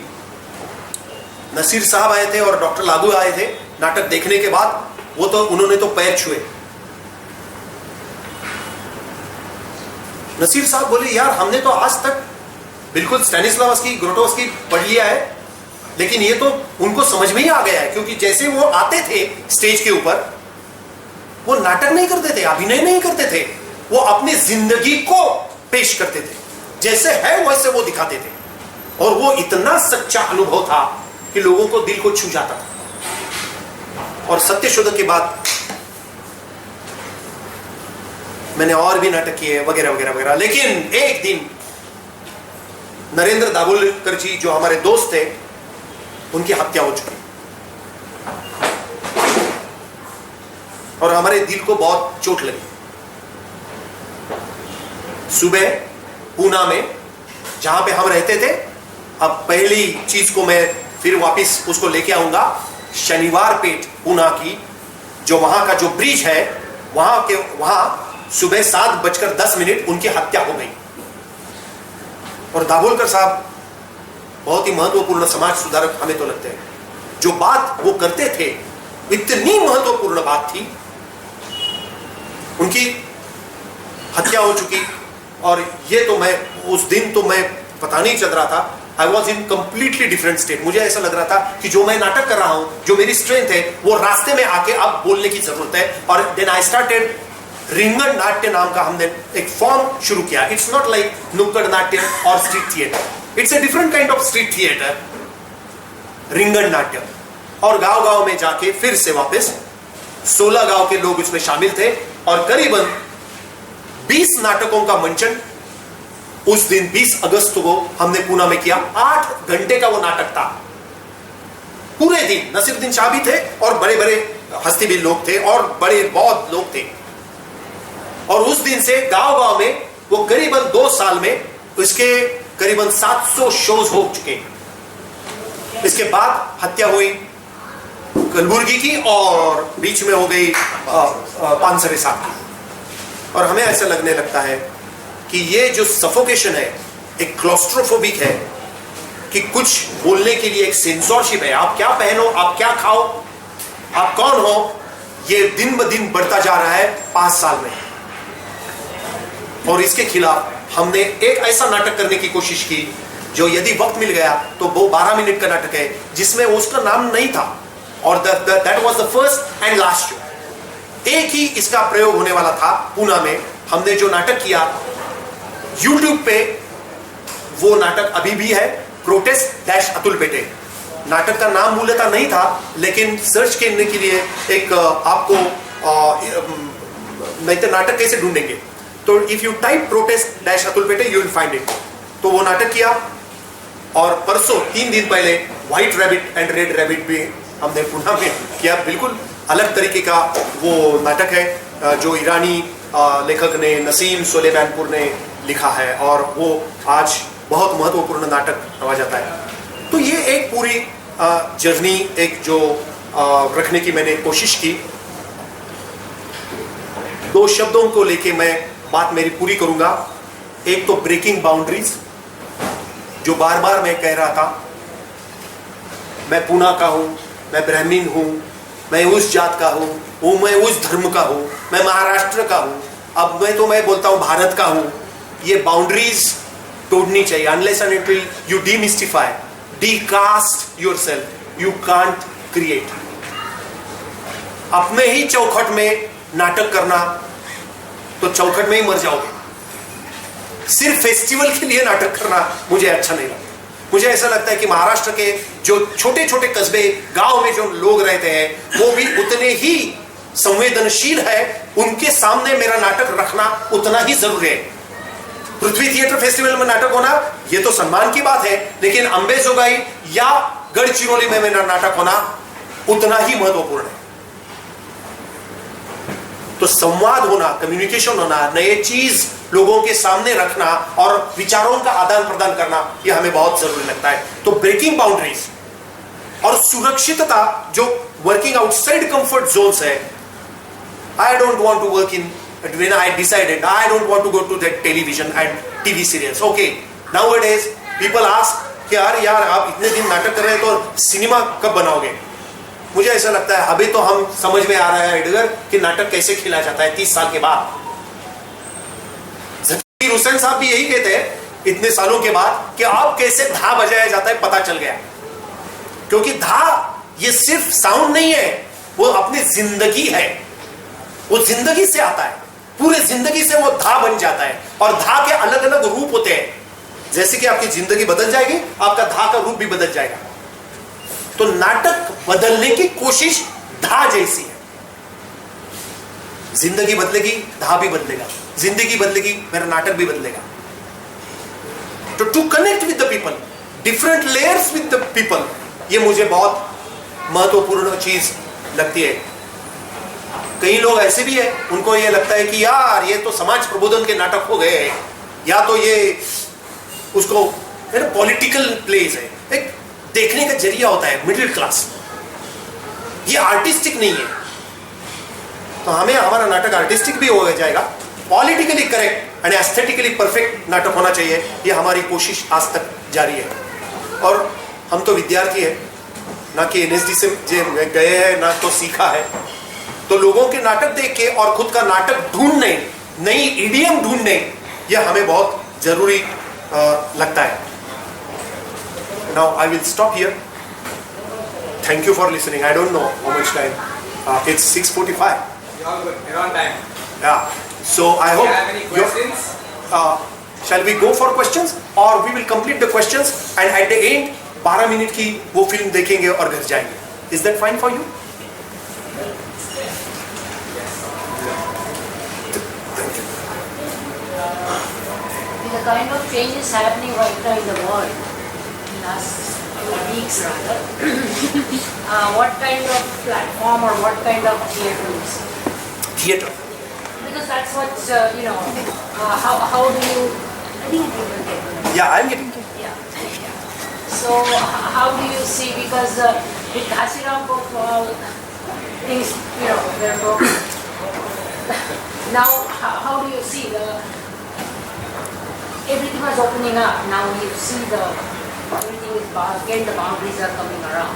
Yeah. All over. Okay. Yeah. Actually, after say in the last 10 years, मुझे ऐसा लग रहा है कि I will not think of the too many things. जैसे कि स्टीफन हॉकिंग्स बोलते हैं कि it's a baby universe. Okay, this is the audience I have. Now I have to rightly communicate with that audience. I will try my best level. और जो excellency है और intellectual जो कैपेसिटी है और जो पॉलिटिक्स है वो समझने की deeper and deeper levels and the layers of that politics I should understand. It's not only doing a theater for the sake of doing theater. The theater is in search of that philosophy. Number 8. Number 2, Ghasiram कोतवाल जैसे जो नाटक होते हैं वो classic है बिल्कुल। आज के अभी मैं तो सोच रहा हूं घासीराम कोतवाल फिर एक बार करूं, जैसे कि जब्बार पटेल साहब ने किया था, जिसमें मैं काम कर रहा था, उस तरह का नहीं। लेकिन आज के युग में एक अलग तरह का घासीराम है। जैसे कि तेंदुलकर साहब ने उस वक्त जो पॉलिटिक्स महाराष्ट्र में हो रहा था, वसंतराव नाइक और शिवसेना का जो uprising of Shiv Sena, it was all about that power politics and उन्होंने क्या देखा, एक मेटाफर देखा। घासीराम कोतवाल इज अ मेटाफर। तो मुझे ऐसा लगता है कि घासीराम कोतवाल भी आज के काल में हो सकता है, क्योंकि हम हर दिन नए घासीराम तैयार कर रहे हैं और वो तो हम you are and me, myself and everybody is experiencing. Osama bin Laden is a Ghasiram Kotwal. And probably Trump and other people are also. You can imagine कि जो लोग डिस्ट्रक्शन के बारे में बोल रहे हैं, पूरी ह्यूमैनिटी अब खतरे में है। स्टीफन हॉकिंग्स कह रहा है कि भाई अब भी मंगल पे जगह ढूंढो, पता नहीं आज के 50 साल बाद ह्यूमन रेस रहेगी या नहीं। लोग कुछ भी बात कर रहे हैं और इंटरनेट और सोशल मीडिया और वगैरह वगैरह वगैरह, लेकिन ये एक तरफ देखना और खुद को पहचान के वो नाटक करना, अपना नाटक। The more you are local then you will be probably more global. जो मैंने नाटक की बात की 3 दिन पहले, मैंने जो नाटक किया white rabbit and red rabbit, that play is all about that. एक ईरान में बैठा हुआ आदमी है जो एक्साइल में है, पता नहीं उसको पासपोर्ट भी नहीं है, वो लेखक लिख रहा है और उसका एक रूल्स ऐसा है कि वो नाटक एक बार एक एक्टर एक ही बार करता है। मुझे वो नाटक फिर से करने का मौका अभी नहीं मिलेगा, क्योंकि वो मुझे नाटक पता चल गया है और वो पूरा नाटक एक पॉलिटिकल नाटक है। वो अपने ईरान की बात करता है, ईरान के पॉलिटिक्स की बात करता है, ईरान के धर्म के बारे में बात करता है। लेकिन it's amazing thing that I can easily communicate, associate with the same feelings. Bharat में पुणे में बैठ के भी ईरान के बारे में बात करने के बाद भी मैं फिर से एक मेटाफोरिकल, लोगों का ऐसा लग रहा है कि ये तो भाई भारत के बारे में बात है।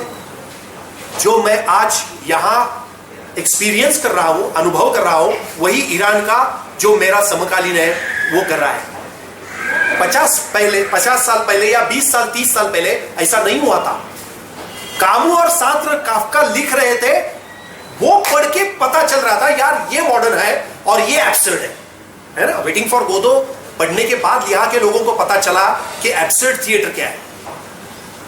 लेकिन the time has change and what ever I am feeling now at present, वो अमेरिका या यूरोप का या इटली का जो राइटर है या एक्टर है और डायरेक्टर है, we are talking the same thing if you have a same sensibility. Globalization के फायदे भी है, पता चल गया। मैं ग्लोबलाइजेशन को गाली नहीं दूंगा। ग्लोबलाइजेशन इसका अर्थ ये नहीं है कि मैं मेरा जो मूल तत्व है खुद के बारे में या जिंदगी के बारे में वो भूल जाऊं।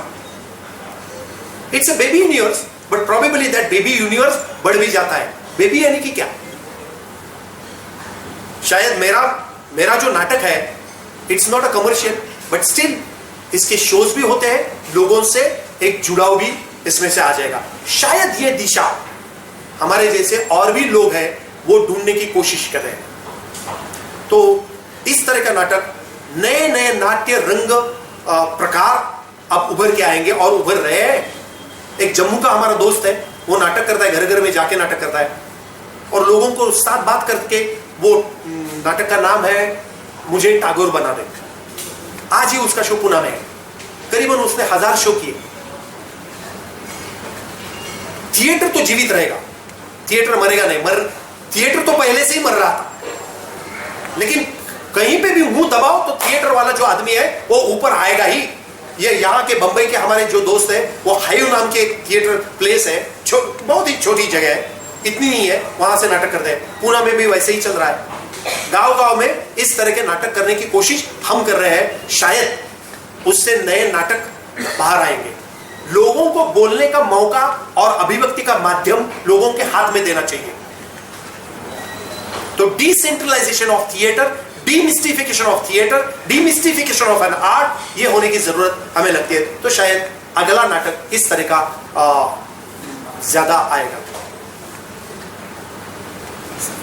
So basically, no matter where you go, the individual and the human being is same. Okay. So at the theater level, now you see with the globalization, we all are same and connected. 100%. So that's the basic, Yes. Very. Yes, architecture में भी यही होता है। India, you can't only influence by हो ना कि एक किसी की बाहर के देश के एक आर्किटेक्चरल कुछ कंस्ट्रक्शन देखो और पुणे में उस तरह का नहीं हो सकता। It should match with that geography. It should, जो मिट्टी का होना चाहिए, खुद की मिट्टी को उसको सुगंध आनी चाहिए। At the same time you should be global also, क्योंकि नए माध्यम आ रहे हैं। लेकिन मैं तो आशावादी बहुत हूं। नाटक करने के लिए आशावाद बहुत जागरूक करना पड़ता है। भले कि आपके सामने 2 लोग हो, तो भैया 2 लोग आए, आप कहीं से आए तो अच्छा लग रहा है। तो जीवित लोगों के सामने नाटक रखना। मुझे फिल्म और टेलीविजन में, किसी ने पूछा था आप टेलीविजन में क्यों नहीं आते, और तो बोलते मुझे लगता है कि टेलीविजन, नाटक और सिनेमा, ये 3 अलग अलग माध्यम है, बहुत ही इंपॉर्टेंट माध्यम है। टीवी को तो मैं नहीं मानता, लेकिन फिर भी सिनेमा को मानता हूं। सिनेमा क्या माध्यम है?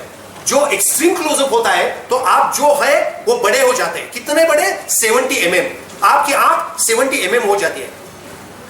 टीवी के पर्दे के क्या होता है? कॉम्प्रेस हो जाता है। थिएटर ये एक ही माध्यम ऐसा है कि जहां वैसे आंख हो वैसे ही दिखाई देते हैं, उसमें कॉम्प्रेशन नहीं और ग्लोरिफिकेशन भी नहीं। That's the strength of theatre. और मुझे लगता है कि उस तरह से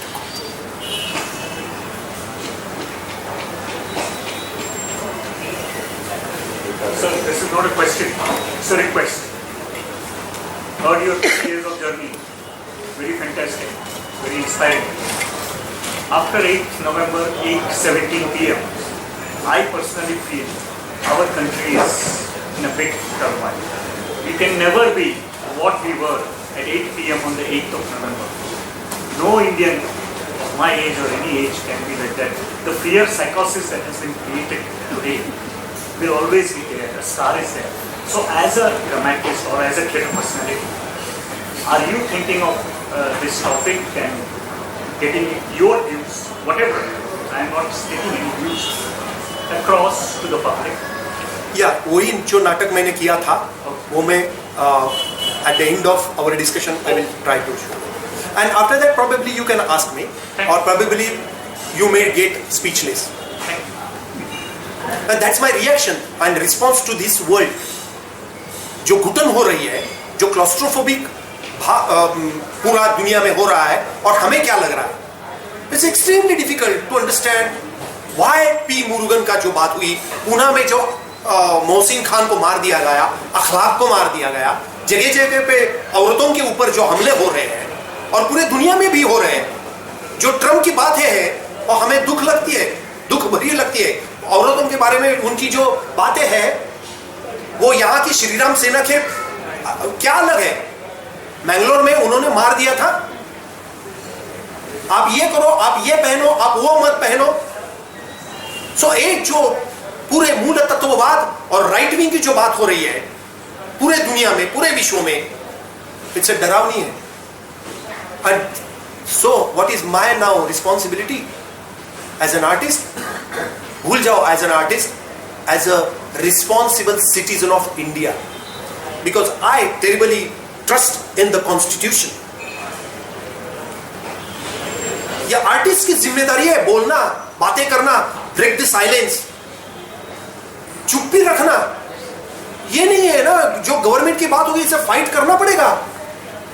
आपको अवार्ड्स नहीं मिलेंगे, कोई नहीं आपकी तरफ देखेगा. शायद आपको उठा के शायद you will get throw into the cell, but आपकी फाइटिंग जारी रहेगी. और आपके ऊपर और मेरे ऊपर यह भी जिम्मेदारी है कि मैं बात किस रिस्पॉन्सिबिलिटी से कर रहा हूं. It's out of concern. मैं देशद्रोही नहीं हूं. मैं आजकल ये बातें करता हूं कि मैं हिंदू हूं, लेकिन हिंदुत्ववादी नहीं हूं. हिंदुत्ववाद ये अलग चीज है भैया.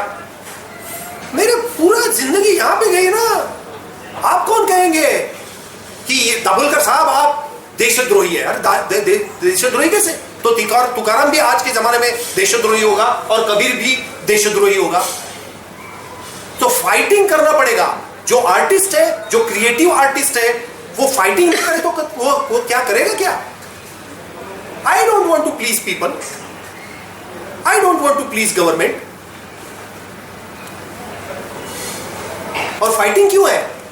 क्योंकि हमारा देश, हमारा समाज प्रगतिशील हो. ऐसा ही है ना. हम डिस्ट्रक्टिव नहीं है.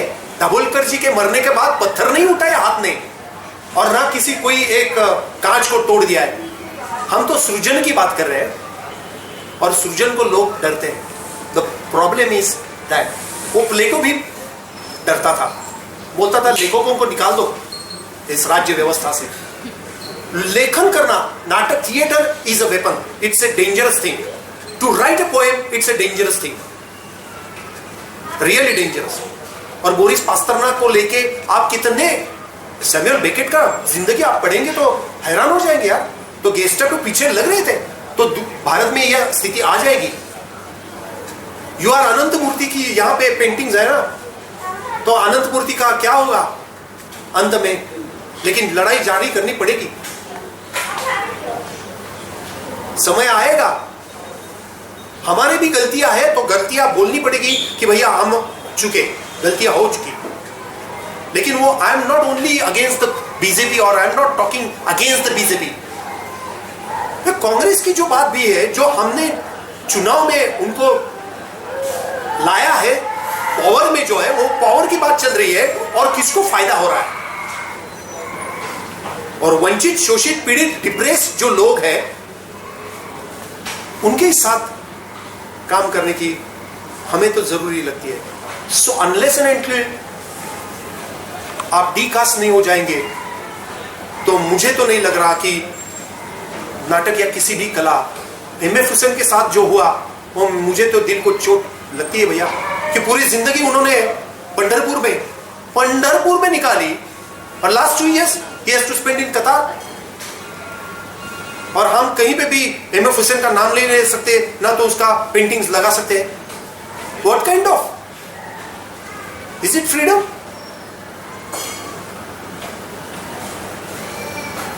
लेकिन ये देश हमारा है, आप सब लोगों का है। और मुझे ऐसा लगता है कि नाटक हो या चित्रकला हो या चित्रपट हो या अलग अलग तरह के, हमारे जैसे बहुत लोग हैं यार, ऐसा थोड़ी है कि हम अकेले हैं। अरे नागराज मंजुले जैसा एक फिल्म मेकर आया है कि जिन्होंने फेंड्री नाम की फिल्म बनाई है, सैराट नाम की फिल्म बनाई है, ऐसे कई लेखक है, जयंत पवार से लेके मैंने जो नाम लिए वो भी उनकी कोशिश कर रहे हैं। और इन्होंने नाम क्यों लिखा जुनून? तो ये तो जुनून है, ये तो काफिला है, तो बन जाएगा।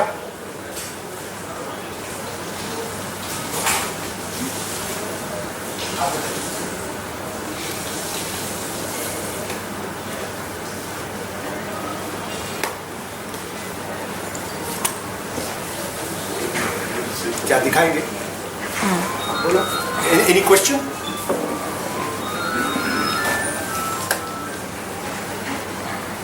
I think we will see the film. It's only 12 minutes. I request you to put off your mobile phone. ये इंटरनेट से अभी दिखाएंगे क्या? नहीं सर, सेव क्या? Okay. वो भी यदि can you put off that lights also? Okay, no problem. After that 10 minute हम बात करेंगे और मुद्दा, ठीक है एडगर? यस। ये थोड़ा वॉल्यूम कहाँ से? वो कर लेंगे सर। 3 नंबर में ये नहीं जाएगा।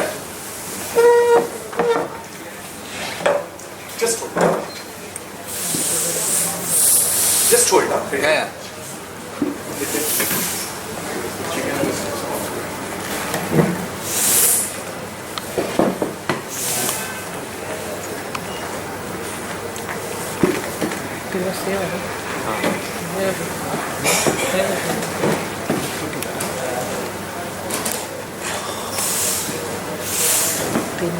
एक नंबर बना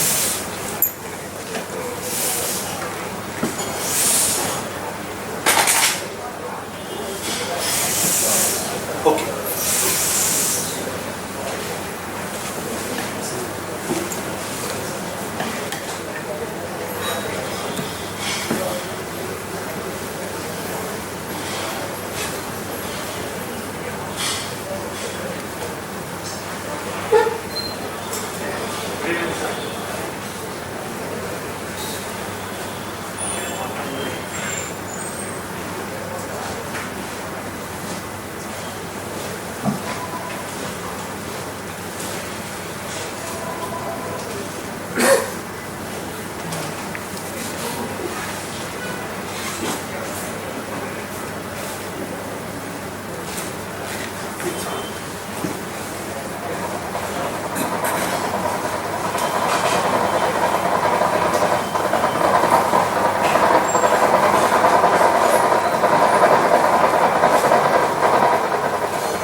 we have any questions for Atulji?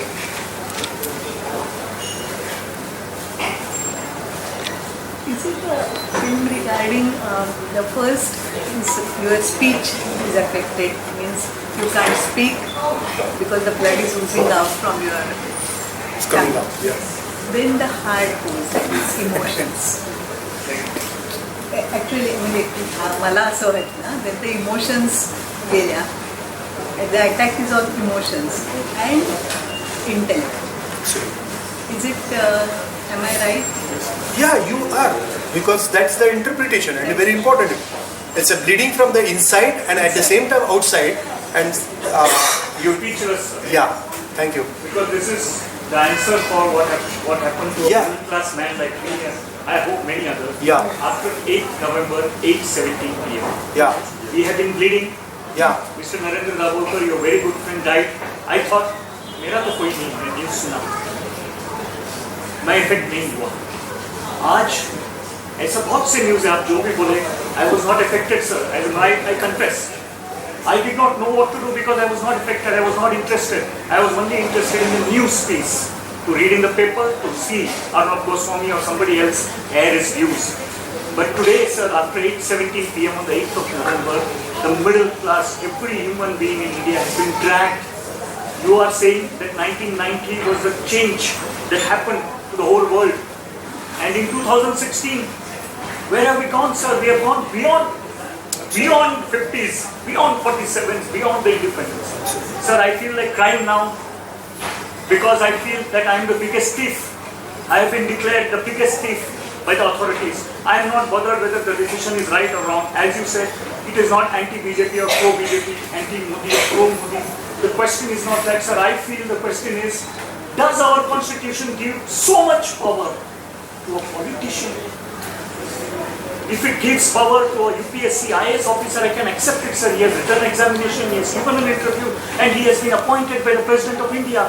But a politician who before me was roaming around in a street, suddenly he has been made, and does he have that much power to play with it? If so, I think, Ambedkar ji, you took the name, sir. He has written the constitution of this country. We have to revisit the constitution of this country. Learned people, I am not learned, I am not judicial. But learned people should take up this cause. We should revisit the constitution. It is not about which parties. If an elected member, a politician who is elected only for 5 years is given this kind of power, then it is time to recheck on that power. What you have shown has moved me, sir. It has made me speechless. My interpretation is, you have shown it for today's world. I don't know when you have prepared it, under what circumstances you have made this. But for me, it fits in today for a common. it's a 1 year before the play. It's a 15 minutes, just little edited. It's a 12 minutes. But on the left side there was a screen, and on the right side there was another screen. On the right side, the screen was showing only my head. It was very close up. Okay, and on the left side, without head, the complete body was there. So there were 3 images. Actually, it's a 3-dimensional, tried to create that 3-dimensional effect. And the images, nowadays, they are making us desensitive.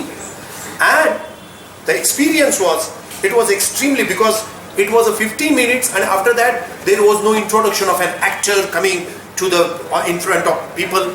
I disappeared because I have to go to the bathroom and clean up everything. And people were sitting nearly 45 minutes in the auditorium. The play was of 15 minutes, and the 45 minutes there was a complete disturbance. So the experiencing the disturbance, that was the crux, which you have also feeling the same thing. It is an attack on our emotion, physical, and it's an attack on our spiritual things. 5 kind of attacks. It's a holistic attack. And last thing is your intellect also goes. Yeah, absolutely.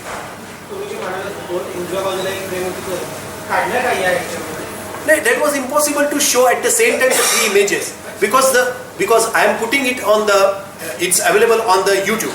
Okay, nearly 4,000 people have seen that, and it was not possible.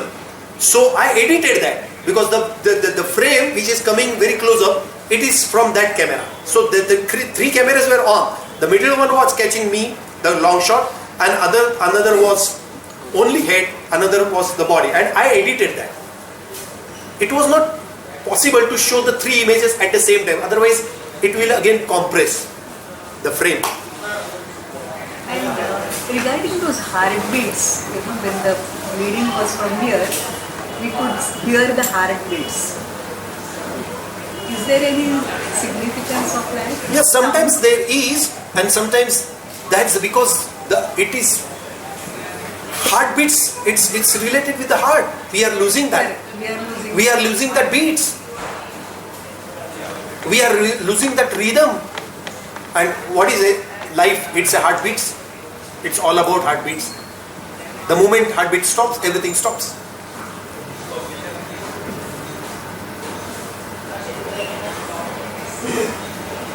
And heartbeats, they go associated, we try to associate it with the drop of the water or the blood, and again the shots of bullets.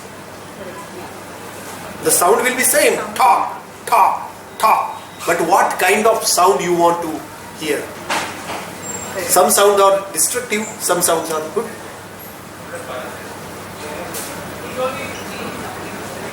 I'm remembering that George Orwell's 1984. Yeah, absolutely.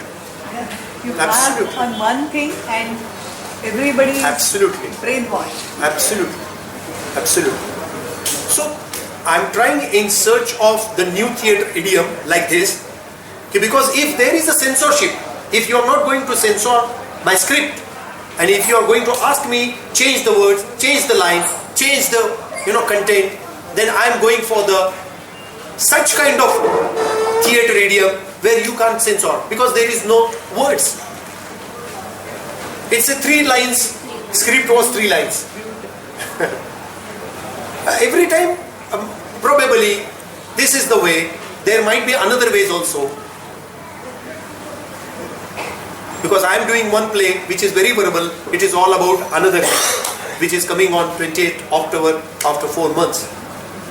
And it is again something. Because if you are contemporary, naturally your theatre will remain contemporary. It will not become a middle class, mediocre and cliched kind of, So one should be taking that risk, breaking that boundaries and working in the non-comfortable zone. Thank you for inviting me, giving me an opportunity to talk, interact with you. Thank you, June. Thank you, Edgar. Thank you. Good night. Good afternoon.